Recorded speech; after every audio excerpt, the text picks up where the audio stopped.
What's up, guys? You are watching Off-Centered. Man, I messed the intro up. It was, you know what night it is, and I already messed up. Can I start this thing over? Can I? You're going to say, let's get to work. Have you said let's get to work over the last couple times? I know it's been months. It's been months. Well, maybe it's a nostalgic thing, but I want to. We need to bring it back, or you need to. How about this? How about I do the intro again, and then you say that part? We kind of already. What's up, guys? You know what night it is? Wednesday night, Off-Centered with Dustin, the sports card dad, formerly known as personal finance dad. 300-ish people know him as retro game dad. When was your last video? It was like probably the same time I had my last video. Yeah, actually, I have newer videos than you on retro game dad. Okay. Well, that's good. Well, I have more subscribers, so I'll take it for now. And tonight for now, yes, you are making quite a run, and it's well deservingly because you're making a lot of good content. Tonight we have Ryan from Gemrate on. He'll be talking about his story. If you're not familiar with Ryan, he's been tracking the grading reports from PSA, BGS, SGC, CSG, I believe, as well. All the numbers coming back, the cards, the different grades to tell us what is exactly coming off of the shelves at these grading companies and what is hitting the market by the truckload. So we know not to buy those cards ahead of time thinking they're scarce if another 500 of them are coming back in a couple months' time. So great data, very useful. So we'll talk about that, as well as his thoughts regarding the grading side of the hobby and what trends he's seeing to see if we can spot any opportunities and just understand what's coming ahead of us. So with that being said, Dustin, welcome back. Now let's get to work. All right. I thought you were doing that part, but whatever. Well, not the enthusiasm I would have liked, but that's okay. It was still all right. You nailed it. But what's up with you, man? How's everything? It's good. Can't really complain. Kids are going back to school, so that's a whole nother thing. My son was just gone. My oldest was just gone for about 10 days visiting a friend. He's back. He starts school next week. So yeah, we got basketball season coming up, baseball season, high school. It's going to be it's a wild. And I got New Orleans Saints season tickets. Speaking of the Bucks, I will be there end of September in New Orleans. Tom Brady will be there. Last time he was there, I think we won 9-0 and made him look like a child. So we'll see what happens at the end of September, but I will be there. So yeah, I'm ready for football season. Can you tell? You're on mute. You're still on. It's like you think I'd have this down by now. It's taken so long. All right, let me say hi to a couple of people. Good to see you. Good to see a Helix band. That is that's Brian. Brian Sherlin. That's right. Brian Sherlin. Yeah, you changed it up on me and made it difficult. Great to see you. Awesome that Andrew Marks is in the house as well. There is Mike C. as usual, always there. Global sports card investor. Great to see you as well from the other side of the planet. South Stands 303, great to see you as well. Thanks for joining us. Sports Card Yankee, salute to you, sir. Card Guy 72, hope all is well in your world as well. The guy who collects, hey, I have some cards, but I will say this. I've been thinking about this. Here's the thing. No, but here's the thing. I go like, what do I want? And I keep thinking of cards and they don't exist. And here's an idea before we bring Ryan on. Don't talk about culture cards again. You're just... No. God, just reach out to Josh Luber and just say, just give me a job there. You're the culture card maniac. So, but because I live in LA where there's movies and TV and comedians and stuff, and I watch them for years and years. Most athletes I watch for 2 years and then they suck or get traded. So the point is that I thought of this idea. Tell me this would not be a good set. Comedians of the future.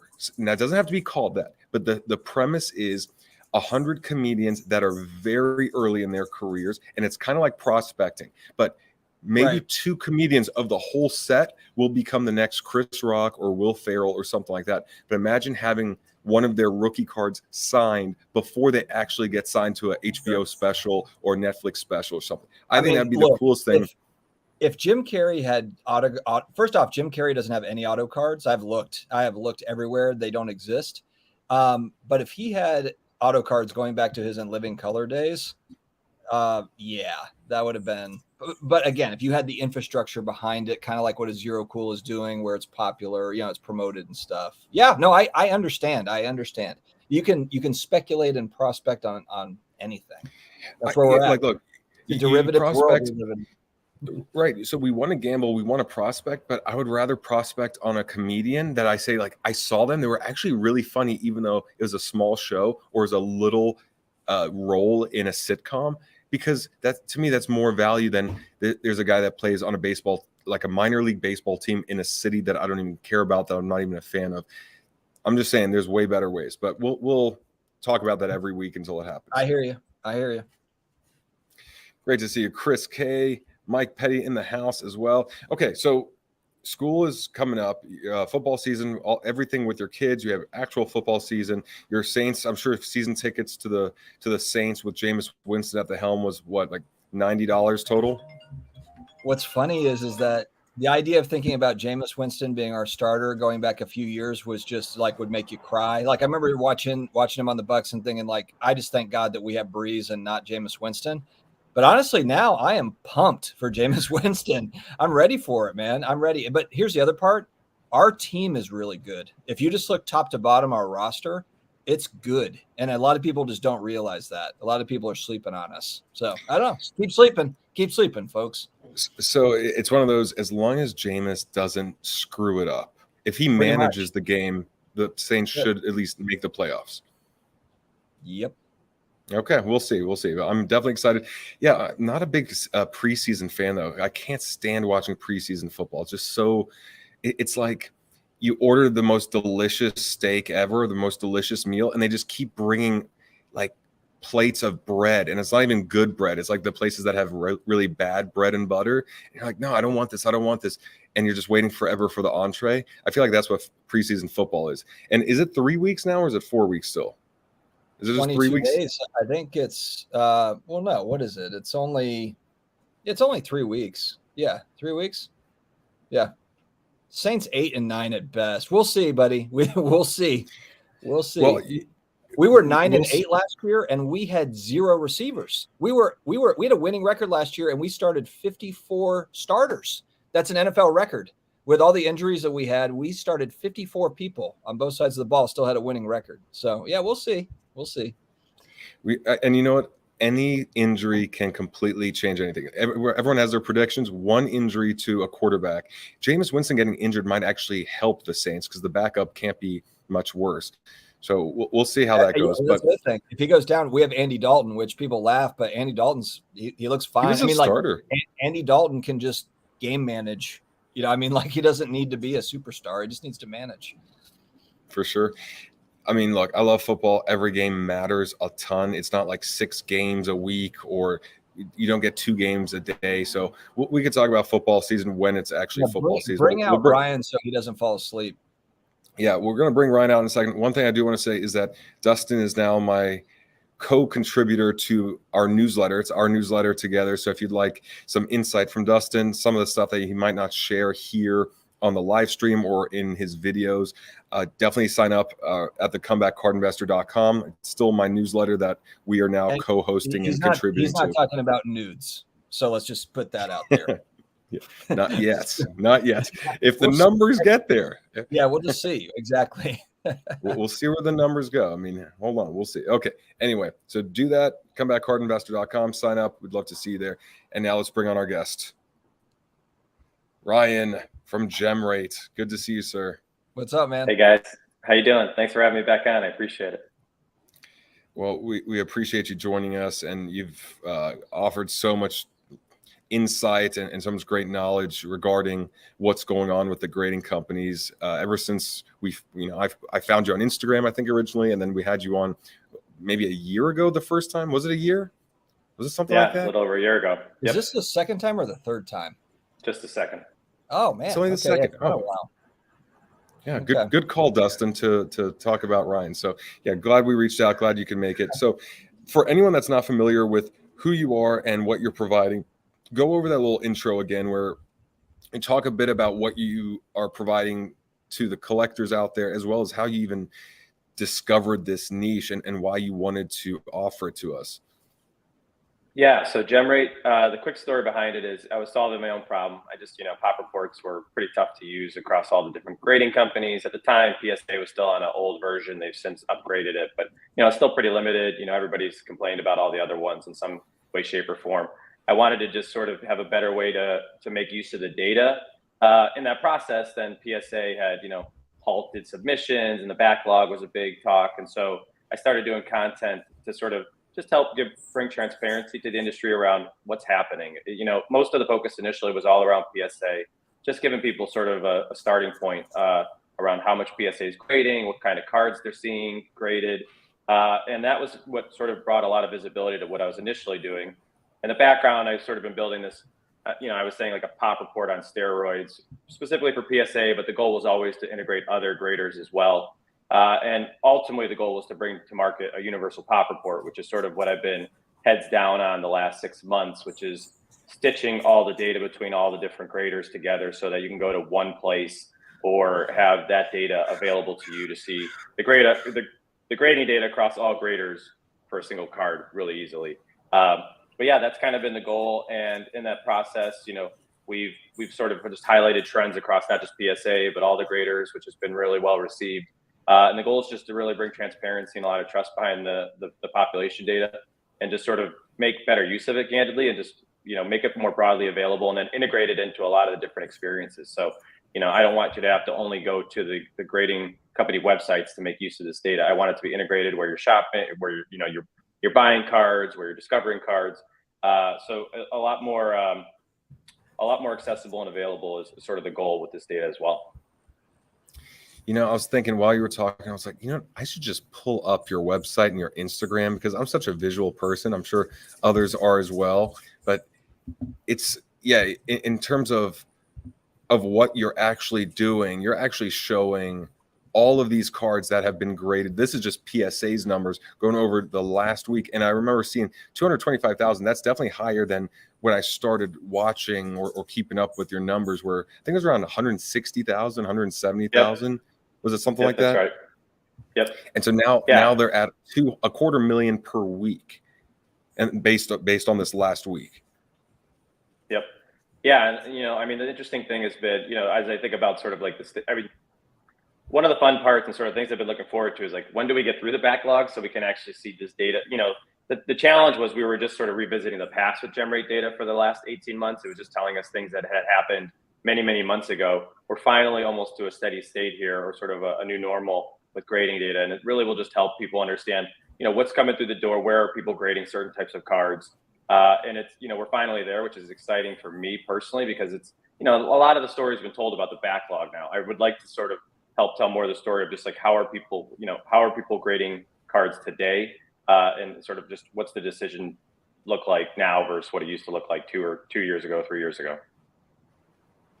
Yeah, that's actually a really good point, Ryan. Is just that, we're looking at like PSA is grading 1 million cards a month, and other companies as well, but PSA is grading business from the last 2 years. They're still grading a lot of the same business. Just like as what you said, they're just now getting to the point where they're now going to be taking on new things. And that'll be really interesting to see kind of what it looks like in the future, for all these companies, really. It's intriguing. Totally. Yeah. I mean, one of the things I kind of, as I do the Instagram post, which is just like a surface level look at just sort of the overall trends. And I try to do a monthly piece that I send out via email that's a little more in depth and provides a little bit more commentary. And one of the big things I'm interested in is, like, I might do it. I still haven't figured out exactly how I'm going to do it, but I'm really interested in thinking about like this exercise of like what percentage of the backlog, let's call it 10 million cards that were graded in the last year, would even get graded today if people had a do-over. And, I would guess that 40-50% of these cards that have been sent in, I mean, I have a pretty good hunch. I look at the data and I can kind of extrapolate that, a lot of those were base cards. And, you've seen a lot of these base cards take huge hits in value. And so, the question I have is, let's say that, 3 or 4 million of these cards that got graded and the backlog went away. That's a substantial number of cards that sort of just are no longer sort of in consideration for being graded. How do the grading companies make up that gap? Do they make up that gap? In the background, you've seen all these companies resource for this explosion in grading volume. And, I'm talking about a whole deficit that might emerge here. So it's really interesting to think about like, what's the next 6 to 12 months going to look like? What are levers beyond sort of pricing? like everybody saw or not everybody, but a lot of people saw the impact of PSA being a little bit more aggressive in pricing in July. Some of the grading companies took a hit as a result of it. That's clearly a lever that they're going to pull. It's very much available to them, but that's only going to go so far when the market sort of is recalibrated. So I'm really curious to see, can these companies innovate? Will they work with the manufacturers to do more to help sort of, just facilitate more cards they're increasing sort of the addressable market for grading, and what might sort of create more demand on that front. Well, and I think we've seen too, and I'm drawing a blank, but didn't PWCC make a deal? Was it CSG that they made a deal with? Anyway, there's a couple of deals that happened, and that's just one of them that I was thinking of. But basically, where the grading company joins up with the auction house or the vault, and I think that could be something to where it's like, okay, I've got my raw card, I don't have to touch it; it just goes directly to the grading company, and maybe the grading companies are just trying to figure out how do we get a hold of this inventory, that's out there, or that's going to be, that's going to be manufactured or already exists. I think that probably more deal making, I would guess. Yeah, the grade to sell is really interesting. You definitely saw PWCC do that deal with CSG. They did a deal with Beckett for sort of more of a mid-tier product or card. And then you obviously have PSA doing things with Golden now, which was announced in the last month and a half. And so that's certainly an initiative there. And I think it makes sense. I don't know that it's sort of like, it's a good starting point. We'll see how it sort of does on the demand side of things. Prices sort of have to, sort of recalibrate as well. Or, in the current state, it's not clear how sort of valuable that will be. But anyways, it's a good starting point. We'll see how much traction that gets. I definitely think the vaulting side of things is really interesting. Again, all these companies sort of ramped up capacity sort of when things were at its peak. And so now, you have all these companies with sort of these fixed costs, teams, vaults, all these different initiatives, and the market is really reset. So it'll be, besides pricing, it's gonna be interesting to see what these companies can do to innovate for sure.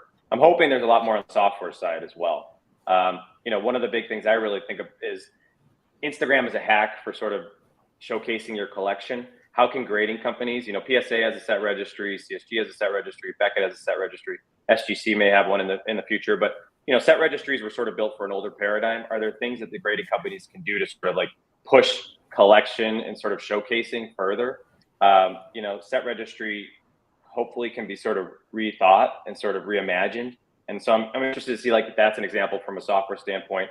I'd like to see some of the grading companies step in and make it easier for you to sell, not just on their platforms, but for example, when a card's graded, pushing that card to eBay to sell, or showcasing it on Instagram or whatever it is. But anyways, I'm hoping the software side picks up because the pricing wars are going to begin, and it's going to be interesting, but those will sort of run its course. And so hopefully there's more sort of work done to generate demand as well. How do you think too? I mean, it's got to be kind of a struggle. You see all these startup companies coming in, you see big time capital coming into the market, trying to figure out how to take advantage of kind of a booming sports card collectibles market.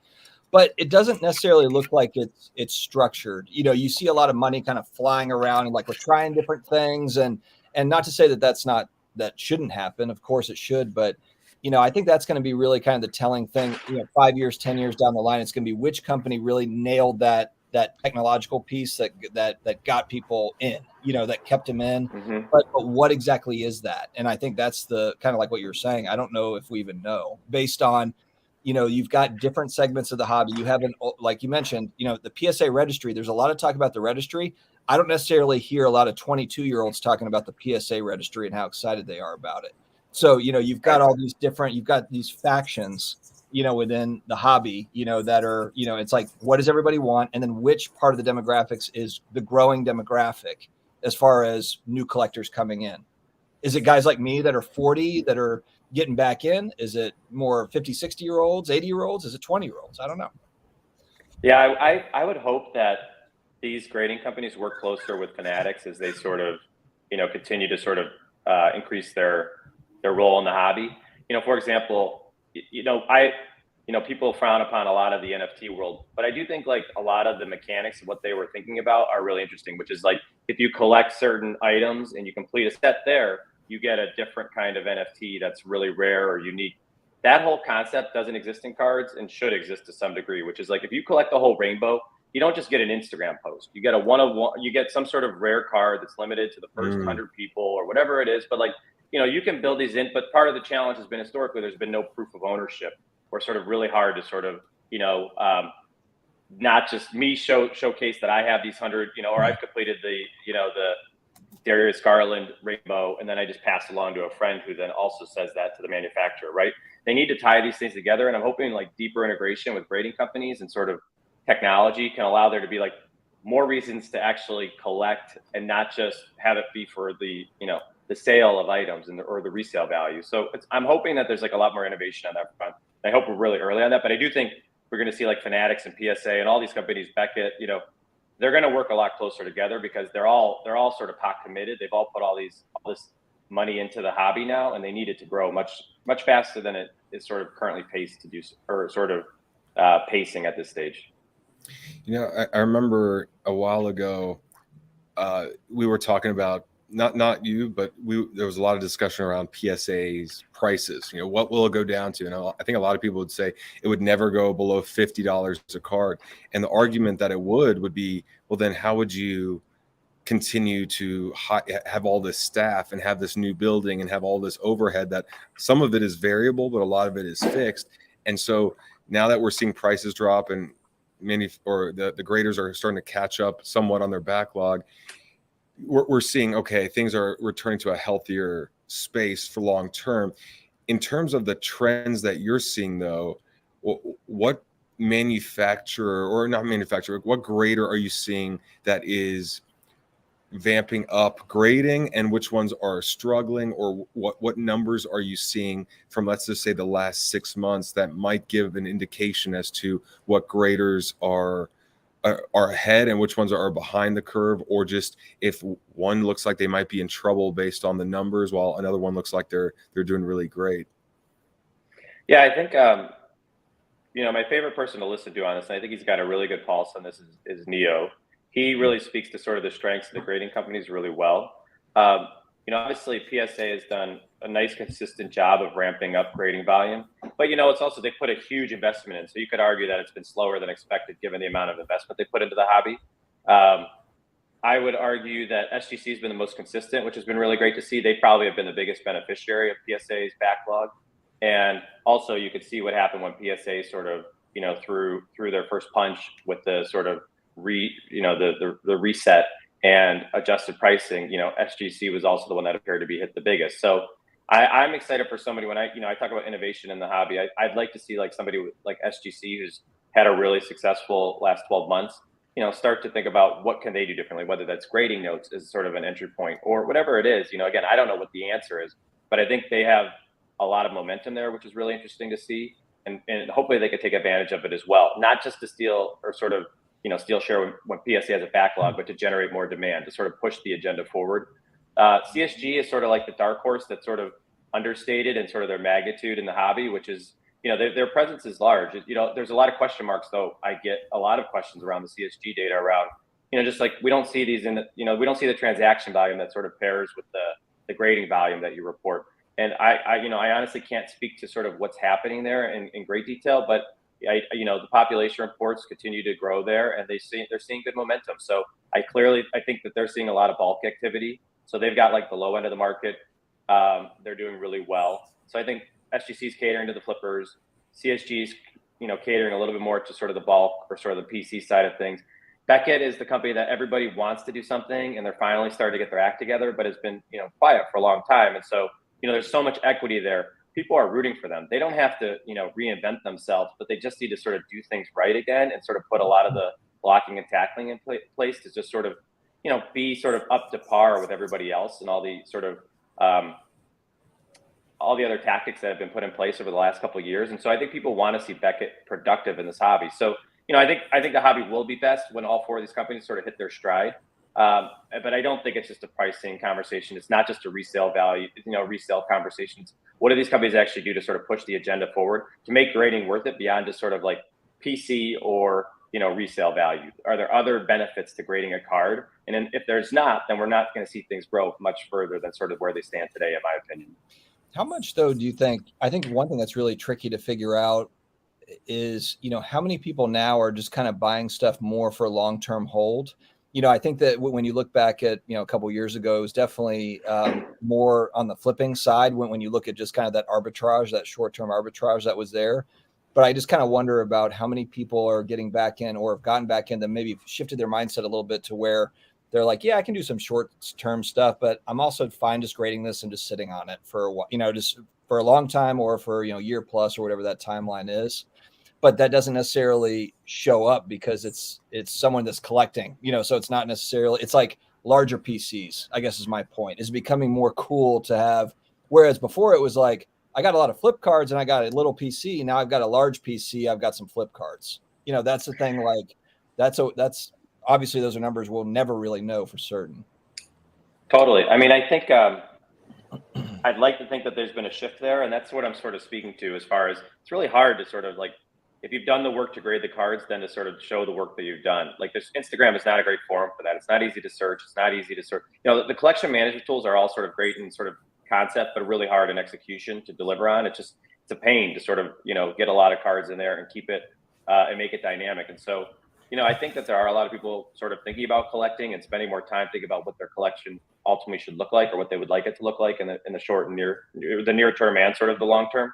But I think it's hard to sort of notice it. It's just not easy to sort of, display that or sort of make that known. Ryan, I was just going to ask, look, you see so much data across the board every single week. Without diving into all of it, what is a trend that you've picked up on yourself, whether it's a certain player, whether it's a sport, whether it's a grading company, something that you were like, oh, wow, that's interesting over the last half year or so? I mean, there's, I think just the thing that I'm most interested in is sort of what I was speaking to before, which is just, how many of these cards graded in the last year were base cards. And I just can't help but think about like, what if we were given a chance to do it over, what gets graded today under a complete reset. And so I think that's my sort of biggest takeaway is just, like how propped up was the grading market when second tier rookies were selling for $150 in a PSA 10, which are now selling for $20 to $25, right? Those are no longer, and even at the cheapest tier, are most likely not going to get graded unless they're for PC. And so that's sort of the biggest trend, I think, is just a lot of cards that were sort of graded in the last year are going to go away. And so what do the grading companies do to sort of recoup that demand? So I think it's just an overall theme. And, resell and sort of flipping is definitely like been it's sort of taken a back seat or sort of not as prolific as it was, 12 to 18 months ago. So it's just a matter of how does collecting sort of play out in this world? Like now that we're sort of getting down to a sort of a truer base of collectors or sort of people who are in the hobby for the long run. You don't even have to be a collector. A collector is the wrong term. It's just who's in the hobby for the long run is sort of how I think about it. You could play whatever role you want. It's just, are you going to be here when things sort of do see a downturn, or if, NFTs take back off again or whatever? I think we're now much more to like, these are the people who are in it, or at least we're much closer to that. And it's just, I think that's the exciting part of this is now we're sort of at a new normal and sort of a reset here. And so that's the sort of broader trend that I think I'm most aware of and sort of pushing to hear more about. Like, I really want to push the agenda from these companies to be more transparent and to sort of not just be a pricing race. And I mean that across the board, not just with graders, but with manufacturers. There's been a lot of just people cashing checks, and it's like, what do we do to sort of, again, push the agenda forward and sort of bring more creativity to what this space has generally sort of been, or where it's generally been lacking in a lot of places.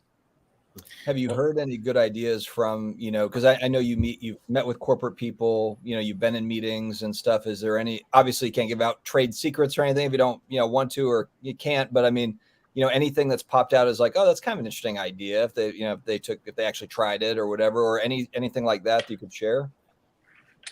Honestly, I haven't heard much, which is, I try to stay pretty neutral, or as neutral as I can, or as impartial as I can in this process, which is, meaning I want to have good relationships with the grading companies. I want to have good dialogues with the manufacturers to the degree I can. It's much more of a relationship with the grading companies today, obviously, given what I'm doing. But I don't hear a lot of the sort of forward agenda. So it'll be interesting. I think, I don't know what they're going to do to sort of, again, be sort of creative in this. I do think that the leagues having stakes in this makes a big difference in sort of player involvement. And, it's no coincidence that Mike Trout is now more active in this, with PSA's marketing, and that you're going to see more players sort of showcasing their cards, or hopefully we get back to the roots of it's not just no association to a player, to actually it's player worn, and you can actually tie it to the event, and maybe you can see footage of it online, and like it's this whole sort of like great cycle of sort of information that starts with the card, but sort of can translate into other platforms. And so I think that the manufacturers really can, hopefully, Fanatics sort of being the key player here, can sort of just rethink what this whole ecosystem looks like. But I have no real visibility into it, but I do hope it's a much more like integrated, thoughtful experience, and not one where it's just how do we sort of continue to build out more parallels and sort of just find things from the 90s that work and sort of reimagine them for today's world, which is just a slightly different version of a older take. How do they truly like innovate? And again, I don't know the answers, but I don't hear a lot on that front. But I'm hoping there behind the scenes, there's a lot more people having these discussions beyond sort of the very few that I have. I'll just say in general. Oh, go ahead. No. I'm gonna pivot, so I want you to finish your thought. Well, one of the things I'm really trying to, I keep bringing up like grading demand, like it's this given that needs to happen. And I don't know that people have to grade cards, right? Like one of the things I'm really trying to just like first principles thinking is just like, why do people grade cards? Do they need to grade cards at all for themselves, for them to be productive in this hobby?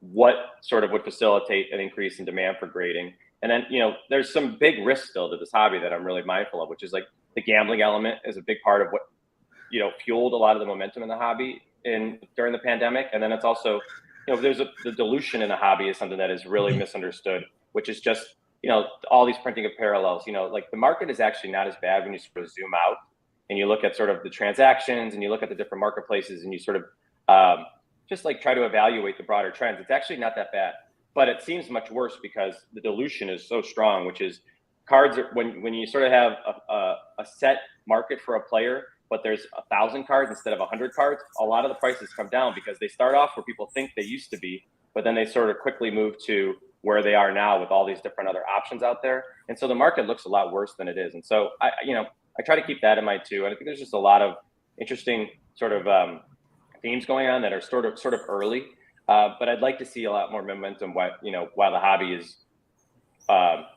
still just getting a lot of new entrants and sort of I would say still like in a lot of ways on the upswing, even though the sort of overall sentiment is not nearly what it was 18 months ago, and it may never get back there. The pool of people in the hobby is a lot bigger than it was, and I still think that's a really good sign. But that will quickly sort of diminish if we keep just doing the same stuff. Well, I think it's kind of like what Brad, I know I get annoyed when Brad goes on and on about actor cards and culture cards and whatever, because, Josh Luber's got Zero Cool he's coming out with. And at first it was kind of like, okay, Zero Cool, blah, blah, blah. But when you really kind of think about it, though, you see a lot of sports people have pivoted over to other IPs, whether it be Marvel or whether it be or other sports, F1, or, now they're, looking at music cards or looking at different types of things, cards that already exist. But kind of to what you were talking about, Brad, with comedians. I mean, if you could speculate on a young comedian's career, you can buy their card early. If it's like just a derivatives market where it's like you can basically speculate on anything. I mean, that's kind of an endless game, really. But it gives them all sorts of different things to make. Well, I mean, look, the thing for me is, and I think a lot of people can resonate, is you have your favorite team or your favorite athlete, but you don't care about the other 31 teams. I don't want any Drew Brees or Jameis Winston cards taking up real estate in my cramped LA apartment. I mean, even as a coaster, like I have plenty of coasters from PSA 5s that I got back. So the point is, if I only have one favorite player, one favorite team, and I watch 2 sports religiously, and that's it, I'm also probably watching a movie on Netflix. I'm watching my favorite comedians on sitcoms or stand-up specials. So you're tapping into what people already watch elsewhere, but a lot of that stuff doesn't exist. Same thing as music, or maybe now even influencers. I would love to have a Daniel Tosh rookie card, autographed rookie card. Not grew up, but like my teen years and younger 20s, I guess, was watching a lot of Tosh.0, stuff like that. So I think there's a huge market there. Then obviously Fanatics can just take it in whatever direction they want, and they will actually market the hobby, while Panini has not marketed the hobby. eBay has not marketed the hobby. PSA has not marketed the hobby in the past. And so now we actually have that. One thing I do want to ask Ryan, though, is If you were talking, based on everything you know regarding grading, if you were talking to someone that just got in the hobby and they've heard of grading, they're somewhat familiar with it, and they were thinking of grading, or they're thinking of buying graded cards, but knowing what you know, if you could just pass down 2 or 3 important points to a newbie that is still very fuzzy about all the grading stuff or the whole, space, what would you say as like maybe a warning or just something that they should look out for? I mean, the biggest thing, and this is a huge part of why, Gemrate was sort of built, is almost all the perspectives are through the lens of sellers when you sort of see marketing in this hobby, which is people are trying to make things look as scarce or rare as possible. And so you will see things through the lens of only a single grader's population, right? And that is like the number one sort of thing you learn, or one of the hardest things you learn early, which is like, there are way more of these cards out there when you sort of look at like collectively how many cards have been graded. And so, and there's shifts in sort of who's in favor. If you look at somebody who was thriving in 2015, or rookies from like 2014, 2015, 2016, like a Connor McDavid is a great example. Most of his cards were BGS. And so when you look at PSA pop 1s, pop 2s of Connor McDavid, you're going to find another 25 or 30 in the BGS slabs. And, that's just like very misleading. And so for new entrants in the hobby, that's one of the reasons I want to bring a universal pop report, is you're not subject to the timing. You're not subject to the different nuance with, who's thriving and sort of who's in favor from a grading standpoint, just how many of these cards exist in a general condition or a given condition. Understanding there's nuance with cracking and all these other things that go on, but it's like just helping to sort of explain, like, what does the actual supply look like? And Brad, that was some of the things we initially talked about a year ago, was supply. And so I think like that's a really important part of it. This grading data also can help you extrapolate just print runs and sort of how many cards might exist if you were to sort of, see more cards graded on this, for a particular player or for a particular set or a particular card. And so I would just say it's hoping to paint a bigger picture from the demand standpoint, what supply exists, so you don't make incorrect decisions sort of based off of the narrative of eBay sellers or auction houses or whoever it might be that wants to make things look like there's as few as possible out there. Awesome. And I know we talked about this the first time, but yeah, please share whatever you can in terms of how you get the data, because it's a lot of, I don't know, algorithms, or you got a lot of bots out there. I don't know what you got. You got a lot of little coding things working for you that I can't even articulate. So I know there are a couple questions in the chat. Boxes through Target. It's the same exact bots that buy those Target boxes. And my question, honestly, if I want, well, my question to piggyback is, can you use your technology, your bots, to put this higher up in the YouTube algorithm? Yes. Right. I will not, but I could. Sorry, that's where we're gonna have to end the show. I'm just kidding. Hey, Ryan was a good guy, but he's back. Oh man. I mean, that's the beauty of why. I mean, that's, I used to do finance and I used to do growth marketing, and I just got into tech, and it just, the possibilities are endless. And that's why you sort of fell in love with coding, is it's just, you can sort of be really creative. This is like my creative outlet. And so, I do it with the grading data, but there's so many other things. I mean, I have a whole queue of things that I'd like to build that I'm not building because I need to stay focused. But the reality is it's a lot of Python. It's a lot of, just programming work that's been done over 20 months of just fully, this is all I do, and it's my full-time job has been Gemrate for the last 20 months, and it's just a lot of work, and it's a lot of trial and error, and it's a lot of building systems to support different scenarios or anticipate changes, and that's part of the reason it hasn't been tackled until Gemrate came along, and why I feel like it's a pretty defensible product in that sense, is that it's just a lot of work. So it's a lot of like brute force work, but a lot of programming. So when are you selling to collectors or PSA? Where's the money? And just hand in hand with that, because there was a question, where's the revenue stream for you?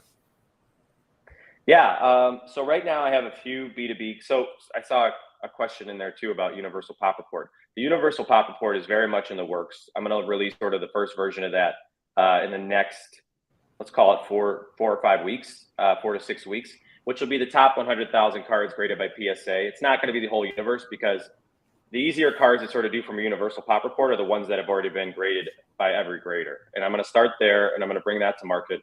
It's the more sort of, contenders to 5, contenders to 10, the Bowmans and things like that can be, really rare. Those are the harder ones to do from a universal pop standpoint across all 4 million cards that have been graded across all the different companies. And so universal pop is very much on the radar or on the agenda.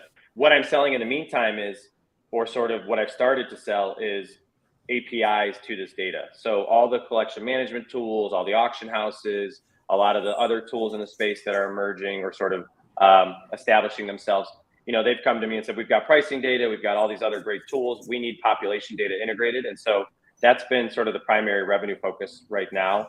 I didn't do that though until I had the universal pop report. Like, if PSA and BGS could all individually just go to these companies and do it, that's not really an exciting revenue stream for me because it'll just go away when these companies have a direct API to their data. And so I didn't push this until I actually could merge the data across the different sources. And so that's finally like the big value add. And so that's a big part of the monetization today. There's other use cases. Eventually I'll have like a pro tier where you can go and it's a little bit of like a business intelligence tool where you can, cut and slice the data a bunch of different ways and sort of see a lot of trends the way that you want it. And there'll be a professional or sort of like a pro tier to what you can do on the site. But again, I'm not fooling myself into believing like that's some huge market. That there's not that many sort of data nerds that are going to want to do that. So the B2B side has been a big sort of, or at least like a good starting point from the revenue standpoint. I was just going to ask, does what you do, is that something that would be more important as the backlog and stuff becomes settled? Because I feel like your data was just the perfect thing to make sense of this backlog and the high prices and all this stuff. Is it something that you see becomes more relevant going forward when everything is more transparent than it is now, or is it's important but it pivots, it shifts in a sense? Like maybe you're tracking different data? Just because I was at the beginning, I was like, yes, this is great because now I know this is why you don't want to buy PSA 8s of these cards, because the PSA 10s might almost be like very few of them are coming back from PSA every 6 months, 1 new one, 2 new ones, because it was a card worth grading a while ago and getting a 10, but the ones that are in rough condition weren't, and a lot of the 8s were going sky high in their pop. So I used it there and I was like, that's why I want to avoid this. But as it evolves and the cards evolve, like, yeah, what becomes more valuable going forward compared to what has been valuable in the last year? Yeah, I think it's significantly more valuable. I mean, sort of the data has just been telling us sort of a lot of things that we could have predicted given what we knew and sort of what's been talked about in the hobby, which is like there was an abundance of base graded that sort of the hobby could not withstand from a price standpoint. And you've seen a huge correction there. And so people have gotten crushed from that standpoint. I don't think there's been a ton of surprises other than you see it vary from being like a lot of 90s junk wax graded to then a lot of ultra modern cards. And then there's a bunch of stuff in the middle that sort of happens. I'm much more excited for what are people grading? Are there sort of emerging trends? Where are people choosing? So I did a custom report for Neo, which is showing where are people grading 21 Prism football and 21 Prism basketball. And you can start to see just like, okay, this is what PSA is getting. This is what SGC is getting. Here's the rate that they're getting. Here's the different gem rates. One of the very simple things that I can do to monetize from a consumer standpoint is if you give me a general feel for a card, I could then go to you and say, here's where your best sort of profit could come from, or sort of your value how you maximize your value, which is given gem rates, given different pricing, you could see where you should grade things. And so I think that the data becomes a lot more useful in sort of a more dynamic world. It helps you understand just what's happening. I like it. One of my favorite things, and Brad, you asked this earlier, but like one of my favorite things is I love to see the weird pockets of the hobby that people are sort of trying to corner. It's like an SI for kids takes off all of a sudden. I'm like, oh, there's an angle. Or it's like, here's an obscure, insert that I wasn't thinking about that all of a sudden somebody's grading. And, it doesn't necessarily mean there's going to be value there, but it is interesting to just sort of like try to sort of extrapolate, like what is happening here? What are some of the emerging themes? And so this data, as it becomes more dynamic, is going to be a lot more useful. So I've been waiting for this PSA backlog to go away because, again, I'm tired of sort of telling the same story. I'm excited to sort of just highlight newer things that are happening, helping people understand just like what, again, I sort of mentioned each role that the grader has in the market today, but like, does that shift? What are they doing to help shift that? Are there certain places where sort of more momentum exists for certain graders than others? But that's the story that I look forward to telling, and it's very different than the one I've been telling. Yeah, I wonder if it's going to be a race for all the pop ones. You know, you see on eBay like pop one. And I'm not saying just for anything, but I'm just saying when we talk about like these non-sports or smaller sports, or even just, you know, with all the different parallels coming out, like, oh, I noticed that people really aren't grading this. Maybe I'll grade it now. I've got the only graded copy. You know, maybe it's like a race to get all the, you know, to get every, like one of everything graded for like decent stuff. I mean, not just like base stuff. Or the people that say pop one and it's like a PSA 4, but it's a pop one because it's the Right, only there's only PSA 4, only and he one. wears a number 4 jersey, so it's like jersey grade match. And it's worth more. 4 out of 10. Yeah. Yeah. I mean, my dream is for, you know, this data to be overlaid when you're browsing eBay and you just click a button. And, you know, this is not a far out dream. This is something I've been working for, but, you know, calling bluff is going to be a big part of what Gemrate's data does, which is, you know, you may have a pop one through a very narrow lens, but, you know, hopefully you can see the bigger picture pretty quickly. But I do think there is interesting things. I mean, there's just so many cards that have been manufactured. And, you know, like I'm a big fan of some of the more obscure Panini stuff because I just think it looks great, but it's not necessarily Prism or Select or Optic, or it's not, you know, National Treasures and Flawless. Those pockets are really interesting because there's a lot of really great cards and really nice looking cards out there that I think people might value 10 years from now, or at least I like to add to my collection today. And there's a ton of like pop one, pop twos. And I don't really know what that means yet, but you know, there's interesting angles, and certainly people are going to play those. So I don't know what it's going to mean for value, but yes, I mean, you'll start to see some of that play out in this data for sure too. Chris has a question. Will Ryan do a custom report for anyone? That's like Ryan's worst nightmare. Now he's got 1,000. No. Yeah. I love it. Yeah, bring it on. How much? How much? Yeah, hopefully Neo's hooking you up with something for those custom reports. Oh, he's great at featuring the data, which I appreciate. I don't have any other agenda other than I don't have time to do all the different analyses that I'd like to with this data. So when people ask me questions or want custom stuff, I'm so excited to do it. You know, I get a lot of really interesting obscure stuff with the TCG stuff, with, you know, all these other pockets that aren't talked about all day, which is, you know, everything we see is most of what we see is sports cards related. You know, you guys talked about it. People are now starting to sort of move into other markets as well. But that story, you know, is very little of that story has been told through the lens of grading data. And so I'm excited for people to bring questions like that. And so, you know, the more the merrier. I can't necessarily service all requests immediately, but I love getting them because it definitely like opens up, you know, gives people ways to showcase what I'm doing, but it also just opens me up to other ideas that people may surface that I hadn't even thought about. What was your take on the National? I'm going to kind of move over a little bit because you were there. I mean, compared to Chicago, I mean, as far as people being there, obviously it was busy like it was, but I mean, was there any big differences year over year where you're like excited about something in particular or less excited about something? You know, I have a little bit of I try not to be too opinionated on a lot of the stuff in the hobby, but I do have a little bit of a contrarian take on the show, which is just, you know, the National is a showcase in my mind. It really is just like, you know, if you think about like where card shows originated, it was because, you know, dealers were setting the market, right? They knew what prices were, they knew how to price things, you know, they were paying for space. They also were, you know, liquidity in the market. We all now are sort of essentially dealers when we walk around with our cases, you know, and we know pricing, right? So effectively, I love the trade nights because that's really exciting. That's where a lot of the deals happen. It's where people don't have to take haircuts on their prices or sort of their values. You see a lot of great inventory come out. I think the show was just as busy as last year. It's like it felt a little bit better spaced, but it felt, you know, I also was there on Sunday though, which I wasn't there a year ago. I mean, I was there for 4 days. Sunday was certainly lighter, and that was interesting to see. But overall, you know, it felt like a good vibe, and I was really happy with it. I felt like it was a positive for the hobby to see that, despite a lot of what people have surfaced around like the challenges with AC or sort of just the current state of the market. So my general takeaway was like the market is actually a lot better than people perceive as a sort of whole. It's just there's a lot of data points that come out that speak against that. But my vibe was that it was strong. But you know, again, it's not that necessarily people were buying and selling on the floor, but people are participating. And I think participation is what we need. You don't have to just be, you know, to some of the earlier points around like people are collecting. Not everybody's transacting quite as much. People are doing smaller transactions. But the overall state of the hobby is there's still a lot of people in this hobby that weren't here 2-3 years ago. I think that's good. And I think the National was a great showcase of that. So wait, I thought the contrarian point was going to be that you like Atlantic City. Just to make sure that is not it. You still think that is a dumpster. I loved Atlantic City. I've been to Atlantic City a bunch, being on the East Coast, and I'm okay with it. I knew what I was getting into. I actually thought the convention center was great, other than the Wi-Fi situation and whatever. I mean, if you've been there before, you sort of knew what you were getting into, and you made decisions accordingly.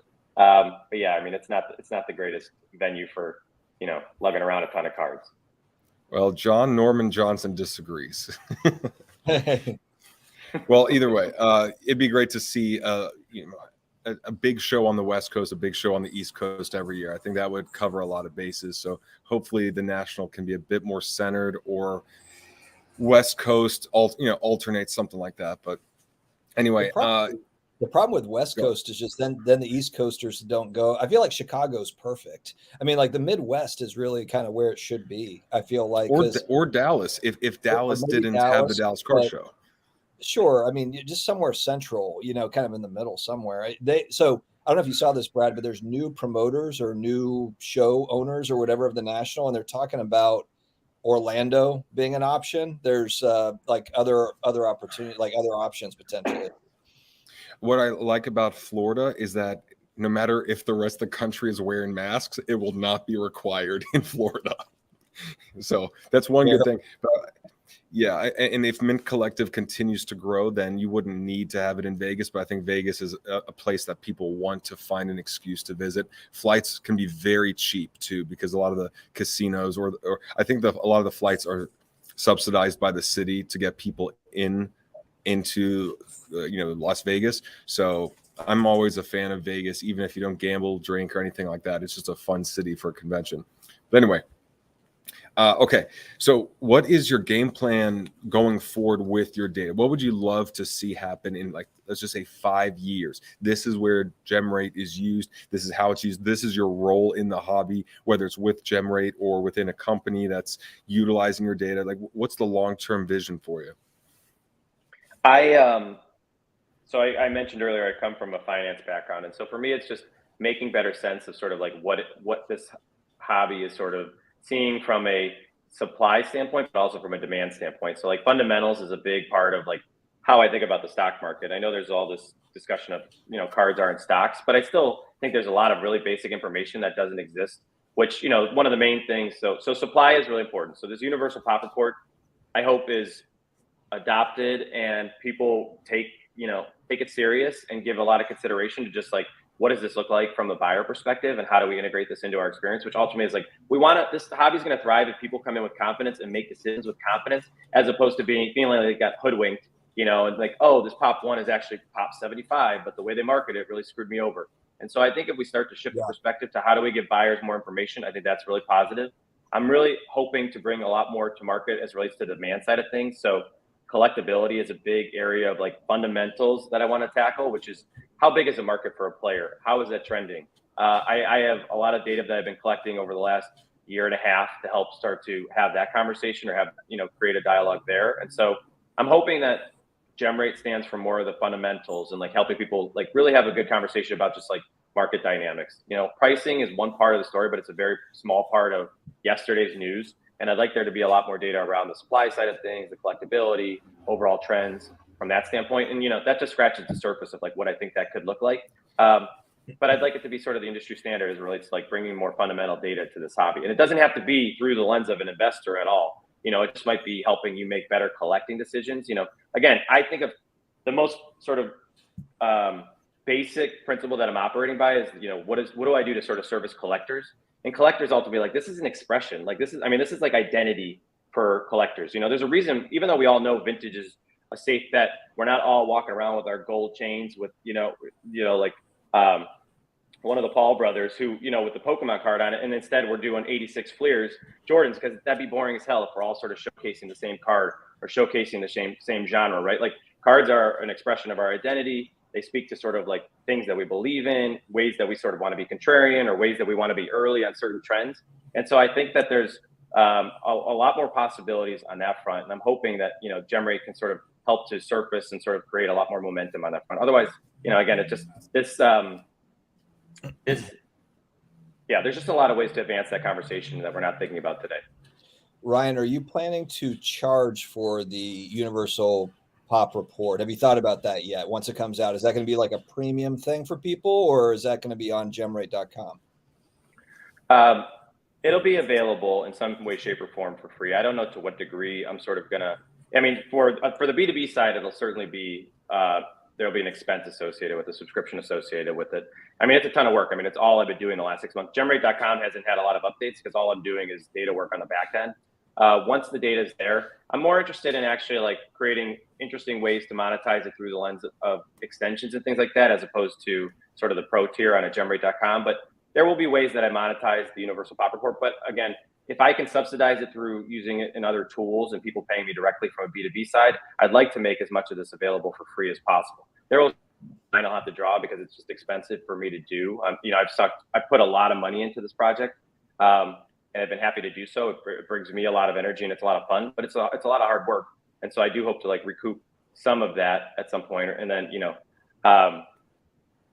just continue to build out ways to monetize this. But yeah, I mean, the short answer is I will have tiers that people will probably have to pay for, but I'd like to think that it's a little bit more of a B2B subscription at first and that people can benefit. I have to build up a little bit of an appetite for this. And for that to happen, it needs to be in more people's hands. And I'd like it to be free and exposed for people to sort of, consider it or think about what it could mean for it to be available. Well, if you want a content creator to showcase it, I am here for you, my friend. I'm ready. And I know Neo is. I appreciate that. Neo's ready, and I'm sure he's already made the video for it. And I was going to say too, I used to feature your data, just what you give to Sports Card Investor per week. I used to do a link of that in my newsletter, and then I think the days that it turned up on their website was a day later, so I would always miss it. But you're more than welcome to. If you have a blurb or like a little icon or something to put in the newsletter, because I love giving. It's up to you. I mean, I could do the same thing if you have something I could just take from and share with the 1,600 or so people that are on the newsletter, just because anything that helps people make more sense of purchases or gambles, but shows the odds, shows what's really going on, I'm all for, because we all need this data. And, you never want to make a decision and then have regret, and then you have a sour taste in your mouth towards the hobby or towards any aspect of being involved in the hobby. So I'm more than happy to feature you again in some capacity every week on the newsletter if it's of value to you. We could just discuss afterwards. Yeah, I appreciate that. One question before we wrap, Brad. I wanted to also ask too, Ryan, do you have an idea of how often it'll be updated? Because I would think you're pulling data from a variety of companies. Does it all come in at the same? I don't know anything about that technical work. Is it daily? I feel like that would be really hard to do. Or is it weekly, monthly, that would be updated? Yeah. For cards where it's established across all graders, they'll be updated daily. And you can start to see that. I've started to integrate it into some tools where they're updated daily. It's only a few thousand cards, but it's a starting point. If they're highly graded, it'll be updated daily. But where it's, an initial version, the first pops of cards, I'll have to do a little bit. There's a little bit of manual work, and that's part of what I've been building, is sort of a way to just help stitch these things together. And it's not all computer programming. Some of it is manual. There'll be a little bit of like a holding period where I have to sort of either do it myself or just QA it. So some of it, the more obscure stuff, will be on a delay of maybe a week, let's call it, ideally. But once it's sort of established, it should get updated daily. And lastly, Ryan, what's the best way to support you right now? Where do you want us to follow you on or connect with you? Or what would you like some of the viewers here, if they're interested in keeping up with you, where would you like them to go? Yeah, I think it's the same as what I requested a year ago, which is, if you could just follow me on social, that's helpful. It's Gemrate on Instagram and Twitter. If you want to subscribe to the newsletter, gets a bit more of an in-depth sort of look at sort of the monthly trends. I try not to over communicate there. So I'm only sending out 1 or 2 emails a month at max. But the most important thing is just feedback, ways that you'd like to see this pop. I'm speaking to a lot of ways that don't exist that I'd like to bring to market. If there's things that you feel really strongly about, I would love to see population data overlaid when I'm scrolling eBay or on MySlabs, or, I'd like to see it. And, one of the things I want to do is build a Google Sheets extension where you can select a Gemrate ID and see the population data for a card there, and do that for 20 or 100 cards or 1,000 cards. I feel like every single platform in the industry should have it. Yeah, I mean, like anyone that's selling cards, or I mean, I just feel like that's kind of a no-brainer. That's the hope. I mean, that's the hope. And yeah, I mean, that's the goal. So I think to the degree that people can offer feedback, that's the direction I'm moving in. If there's people, things that people feel strongly about, just let me know one way or the other if you're in support of it, or you don't think it'll sort of play out like I'm thinking. I'd love to hear feedback either way. And I would say the one thing, I'm sure Neo does this, is of all the data, if I don't have to interpret all of it, but instead have an expert like you that has all of it, and it's boiled down to 1 or 2 sentences of, this is what the trends are showing this week, this month. Because of this, this is how I'm interpreting it and acting accordingly. Like, to me, that would be highly valuable. And I think a lot of people don't have the time to really get into the weeds with the numbers, or don't like getting into the very technical stuff, but just a way to interpret the data in a way that helps them make better decisions. Because I would do that. I think that's super interesting. I mean, that there's 2 angles there real quickly. One is, yes, I think I try not to be too opinionated. I try to offer sort of a broader view of the industry and what's happening there, and not necessarily decisions I'm making as a result of it. But ideally, I could sort of give people that snippet and let them weigh in and say, here's the trends, what are you doing, and sort of surface some of the highlights there.